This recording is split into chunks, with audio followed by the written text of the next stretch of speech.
Retour dans le Rhône, à Lyon. Grâce à la mobilisation de la communauté des résistants et de la communauté juive, la prison Montluc est enfin devenue un lieu de mémoire. Le bâtiment restauré est inauguré en ce moment même par Hubert Falco, le secrétaire d'État aux anciens combattants. Montluc était une prison sous Vichy, puis sous l'occupation nazie, dernière demeure du lieutenant-colonel SS, puisque Klaus Barbie a été condamné pour crime contre l'humanité à Lyon. Et c'est le procureur général Jean-Olivier Viou qui a mené le chantier de Montluc. Géraldine Germany et Thierry Swiderski l'ont rencontré. Depuis des années, deux communautés étaient en droit de revendiquer la pérennité du site de Montluc. La communauté juive et la communauté résistante. Car la particularité de Montluc, c'est que c'est un lieu de mémoire qui n'appartient à personne, mais qui appartient à tout le monde. C'est la conjonction des destins à la fois de la communauté juive et de la communauté résistante face à la répression nazie.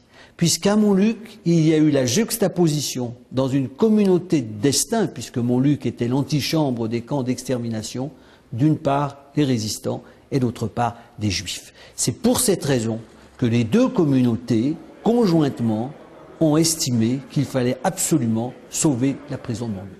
Les 37 cellules qui sont présentées sont pour 36 d'entre elles des cellules où va apparaître un visage et quelques lignes exposant le destin de celui qui a séjourné à Montluc. Et la 37e cellule, on va rencontrer le visage de Barbie.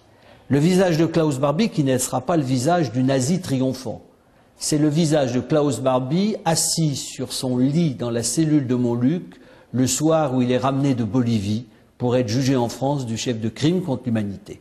Et l'on a voulu que la 37e cellule soit celle de Klaus Barbie pour montrer d'une part que le bourreau est revenu sur les lieux de son crime, mené par la justice du pays démocratique qui le jugeait.